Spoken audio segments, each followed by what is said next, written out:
আরেকটি আমাদের ক্লাস 7-এর গল্প, সেটির স্টোরিটি হলো god helps him who helps himself. মানে ভগবান তাকেই সাহায্য করে যে নিজে কাউকে সাহায্য করে, নিজের থেকেও যে সাহায্য করে নিজেকে।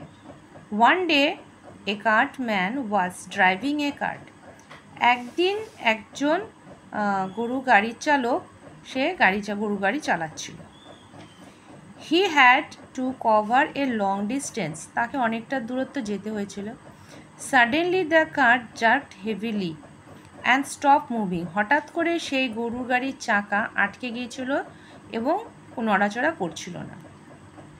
দ্য কার্টম্যান, সেই গাড়ির চালক, স দ্যাট, দেখলো যে the wheel had sunk in mud, সেই চাকা কাদার মধ্যে আটকে গেছে বা ডুবে গেছে। হি ওয়াজ ভেরি আপসেট, তিনি খুব মন খারাপ হয়ে ছিলেন।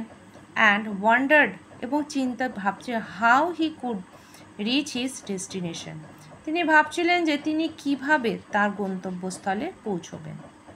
হি প্রেড টু গড, তিনি ভগবানের কাছে প্রার্থনা করছিলেন।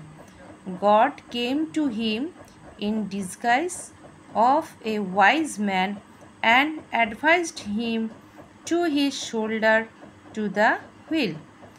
তো তিনি ভগবানের কাছে প্রার্থনা করছিলেন, সেই সময় ভগবানও আসলেন ইন ডিসগাইজ, একজন মানুষ সেজে, এবং তাকে উপদেশ দিলেন যে সেই গাড়ির চাকাটি তার যেন ঘাড়ে নেয়।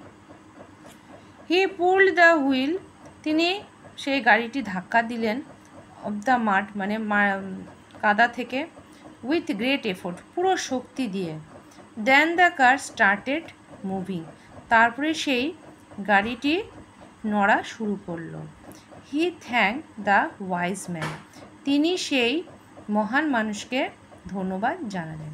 তো এখানে মহান মানুষ যাকে বলা হয়েছে ভগবানের সঙ্গে তুলনা করা হয়েছে। কেউ যখন কোনো প্রচেষ্টা করে নিজের থেকে, নিজের স্বইচ্ছা, তখন ঠিক ভগবান এসে তাদেরকেও সাহায্য করে।